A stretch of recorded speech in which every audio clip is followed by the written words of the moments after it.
Welcome back to the Deep Dive. Great to be here. So today we're embarking on a deep dive that sits right at the intersection of, well, history, culture, and just pure artistic commitment. Mm-hmm. And we're going to use one extraordinary figure as our lens.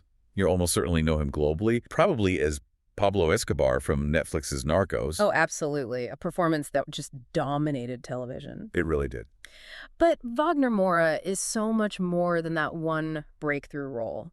Yeah. We're looking at an artist whose deepest impact really lies in using cinema not just as entertainment, Right. but as a critical tool for preserving what some scholars call civic memory. Mm-hmm. His whole career, especially his work in Brazil, is just fundamentally tied up with political consciousness. And that's our mission for today. We want to extract the nuggets that explain this. I mean, how does Moura take these hard historical facts, which are often painful, often buried by official stories, and turn them into these incredibly resonant emotional narratives? Yeah, how does he do it? And how does his work become this sort of living archive of Brazilian culture?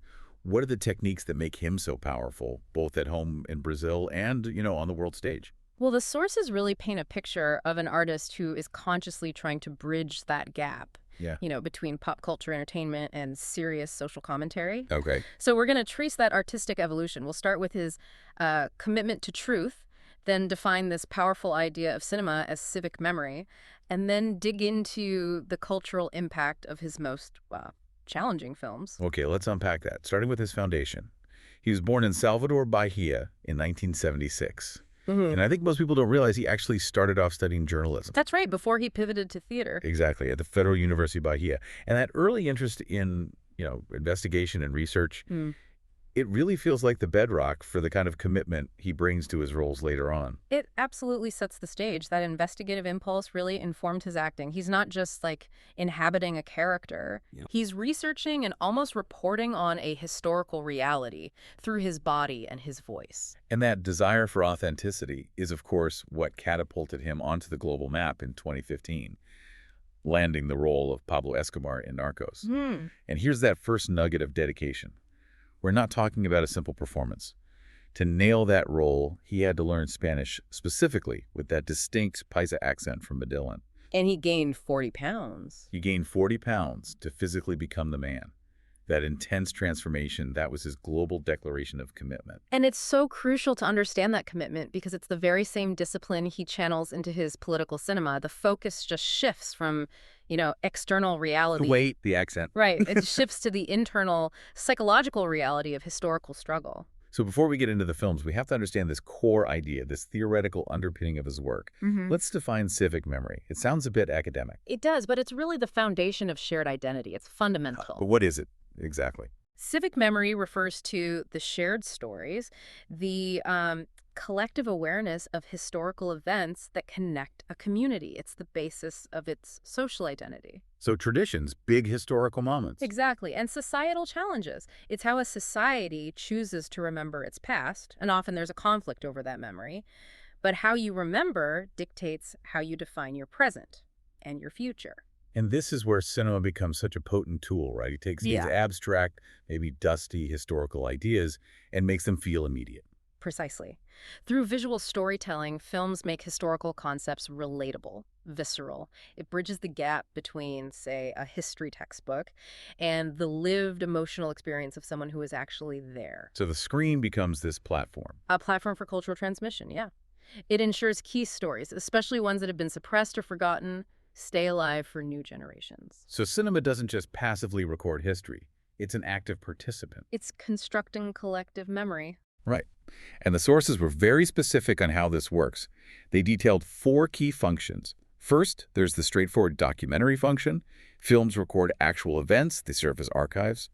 And second, you have the powerful interpretive layer. Because, raw facts aren't enough. No. Storytelling adds context, meaning a moral framework. It helps you understand why these events matter. Then there's the third one, which I think is maybe the most vital for Moura's work. Emotional resonance. Yes. When you have characters suffering or fighting within a story, you create this personal, empathetic connection. You move beyond just understanding the history. You start feeling it. You feel it. And the fourth. And finally, the fourth is cultural transmission. Cinema passes down values, struggles, triumphs from one generation to the next. It influences how whole societies see their origins. And this is the function Moura is most deliberately engaging with. Okay, with that framework in place, let's apply it to his work. Specifically, his engagement with Brazil's very troubled past and his focus on the military dictatorship. The one from 1964 to 1985. Yeah, a great starting point is his role in the secret agent, or o agente secreto. Right. This isn't ancient history. Many Brazilians lived through that regime, and the film does so much more than just recreate the setting. It forces audiences to confront the psychological toll of living under state repression. It sounds like that subtle internal performance is where his power really lies in these roles. Yeah. The terror isn't always like a big external threat. Precisely. By inhabiting a character navigating this pervasive fear, Moura transforms abstract political terms like repression into a visceral emotional reality for the viewer. He makes it urgent again. He does. He forces a modern audience to look directly at the scars left by that period, ensuring the memory of the victims is honored and the oppression isn't, sanitized. And this leads us directly to his directorial debut, a project that put him right in the political crosshairs, Marighella. In 2019. A biographical drama about Carlos Marighella, a highly controversial revolutionary who fought the military regime. A very controversial figure. And this project was immediately less about film as entertainment and more about film as an act of historical reclamation. Marighella is the ultimate example of cinema as what we call a contested memory site. This film was deeply provocative because Carlos Marighella is not seen one way in Brazil. Right. He's a polarizing figure. Very. For some, he's a communist terrorist who used violence. Mm-hmm. For others, he's a freedom fighter, a martyr who resisted a violent dictatorship. So Moura was stepping directly onto a political and historical fault line. And the political system reacted accordingly. Oh, they did. Crucially, the sources highlight that the film's domestic release was held up for a long time by Brazil's National Film Agency. Citing bureaucratic issues, right? Citing bureaucratic issues that, many critics argued were just thinly veiled political opposition. The government's resistance just underscored how significant the film was. It was challenging the official, state-sanctioned history. A history that had marginalized or demonized figures of resistance like Marighella. For decades. And that's where the power of celebrity becomes a kind of political leverage.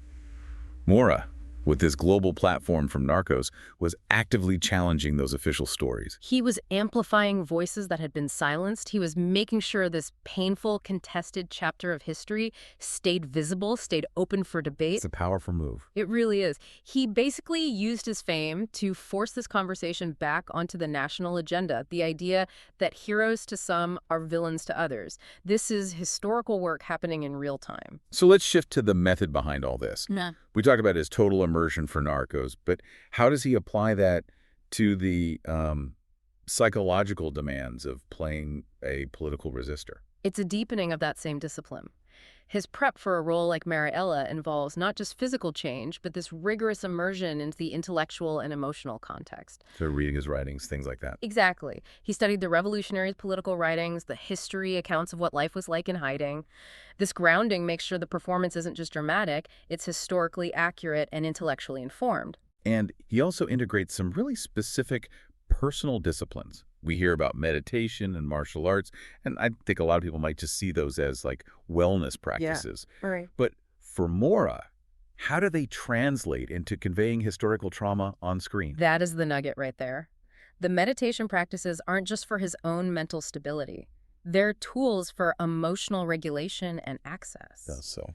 Well, when you're playing a character who has to maintain absolute control in the face of violent oppression, meditation helps you tap into those deeper, often painful emotional states. And then channel them. And then channel that internal turmoil with immense focus. You can convey so much defiance through just quiet reserve. So the stillness itself becomes a form of resistance. That's it. And the martial arts training does something similar. It enhances his physical presence, gives him this precise economical control over his movements. Which is vital if you're playing a revolutionary who is constantly under surveillance. Exactly. Every movement is measured. It creates this powerful, bottled-up intensity. The threat of action is always there, even when the character is completely silent. He's literally using his body as a canvas for the heavy burden of history. So, beyond the dialogue, how does he convey that trauma visually? What are the subtle cues we should be looking for? It's all in the nuance. When he's playing characters living under the dictatorship, the performance relies so much less on speech and more on what's unsaid. You mean like facial expression? You see it in the subtle facial expressions, Yeah. a slight narrowing of the eyes that signals constant fear or suspicion. You see it in the body language, that subtle tenseness in the shoulders. And critically, those long moments of silence, They're not empty. they are not empty. They're full of unspoken emotions, Mm. fear, defiance, resilience. He uses silence to communicate the stifling atmosphere of authoritarian rule better than any line of dialogue ever could. Wow, that's powerful. So let's talk about the payoff, the cultural impact of all this work. How does it serve as a mirror for Brazilian identity? His body of work, especially his directing, acts as a cultural mirror, reflecting Brazil's complexities, its contradictions, its resilience. Yeah. It really addresses identity politics and class struggles head on. And with Mariella, when it finally came out? When it finally premiered, it wasn't just a movie, it was a national event. It sparked these intense, necessary conversations about history. So the film basically forced audiences, especially younger generations, to confront what it means to resist. And to understand suppressed narratives and to debate their own history. Viewers were seeing their own grandparents' struggles or the roots of modern political conflicts reflected truthfully on screen. That moment of recognition. That collective conversation is the preservation of civic memory in action. And his success goes beyond Brazil. I mean, what impact did his international fame, which he ironically got from playing a non-Brazilian drug lord, have on this push for authentic Brazilian culture? It created this massive, unforeseen global platform. His success from Narcos meant that when he went home to direct Mariella, the world was watching. So it challenged stereotypes. It completely challenged the lazy, stereotypical representations of Latin American culture. It ensured that authentic, politically complex stories from Brazil were seen through a local Brazilian lens, not filtered through Hollywood. That's the bigger insight here. Moura's star power ensures that authentic cultural representation can transcend borders. It promotes a dialogue between, local specificity The unique struggles of Brazil. and these universal human experiences like repression, the fight for freedom, the cost of revolution. Ultimately, Wagner Moura's film legacy is an intervention. It's not just a reflection. He uses his dual role as an actor and director to give a platform to marginalized voices and contested stories. And Marielle is the perfect example. It's the embodiment of this entire philosophy, an intentional, controversial effort to bring a revolutionary figure and a painful history back into Brazil's collective memory, actively challenging decades of erasure. He leveraged the fame of Escobar to speak for Mariella. That's a perfect way to put it. That commitment to authentic, politically charged storytelling, no matter the personal cost, really sets an essential example for artists everywhere. And for you, the listener, as you engage with media every day, we want to leave you with a provocative thought. If cinema is such an essential active tool for preserving civic memory and shaping our social consciousness, what responsibility does your current popular media hold?